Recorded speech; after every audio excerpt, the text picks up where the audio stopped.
किसी गांव में 4 भाई रहते थे जो अपनी नासमझी और अजीब व गरीब हरकतों की वजह से मशहूर थे। गांव वाले उन्हें 4 बेवकूफ भाई कहा करते थे। उनका सबसे बड़ा मसला ये था कि वो बगैर सोचे समझे काम करते और हर बार मुश्किल में फंस जाते, लेकिन उनके दिल साफ और नीयत हमेशा अच्छी होती थी। एक दिन इन 4 भाइयों ने सुना कि बादशाह अपने महल में कुछ ज़हीन लोगों को इनाम देने वाला है। इनाम में न सिर्फ सोना और चांदी था, बल्कि इज्जत और शहरत भी मिलनी थी। चारों भाइयों ने फैसला किया कि वो भी बादशाह के दरबार में जा कर अपनी किस्मत आजमाएंगे। चारों भाई दरबार की तरफ रवाना हो गए। रास्ते में उनका सामना एक नदी से हुआ। नदी पार करते वक्त सबसे बड़े भाई ने कहा, हमें यह देखना चाहिए कि हम सब नदी के पार पहुंचे हैं या नहीं।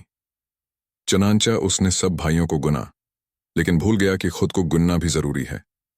वो 3 गने और घबरा कर बोला, हमारा एक भाई नदी में डूब गया। दूसरा भाई भी गलती करने लगा, लेकिन वो भी यही गलती करता रहा और नतीजा वही निकला। आखिरकार एक मुसाफिर वहां से गुजरा, उनकी हालत देखी और हंसते हुए कहा, तुम सब ठीक हो, सिर्फ अपनी गलती सही करना सीखो। रास्ते में एक दरख्त के नीचे आराम करते वक्त उन्होंने देखा कि एक बड़ी चिड़िया दरख्त पर बैठी है। चौथे भाई ने कहा, हमें ये चिड़िया पकड़नी चाहिए और बादशाह को तोहफा में देनी चाहिए।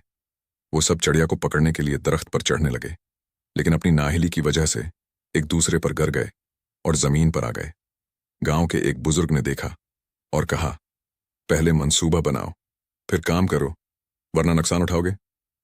कई मुश्किलात के बाद चारों भाई बादशाह के दरबार में पहुंचे। बादशाह ने उनसे पूछा, तुम्हारे पास क्या काबिलियत है? सब भाई एक दूसरे की तरफ देखने लगे। पहले भाई ने कहा, हम बेवकूफ जरूर हैं, लेकिन हमारी नीयत हमेशा अच्छी होती है। बादशाह ने मुस्कुराते हुए कहा, अच्छा, अगर तुम्हारे दिल साफ हैं तो तुम्हें मौका दिया जाएगा। बादशाह ने उनके लिए काम मुकर्रर किया, एक दरख्त के नीचे बैठकर गुजरने वाले मुसाफिरों को रास्ता दिखाना। चारों भाइयों ने अपने काम को खुश उसलूबी से किया। उनकी नीयत और मेहनत देखकर मुसाफिरों ने उनकी तारीफ की। कुछ दिनों बाद बादशाह को खबर मिली कि चारों भाइयों की मदद से कई लोग अपनी मंजिल तक पहुंच गए हैं।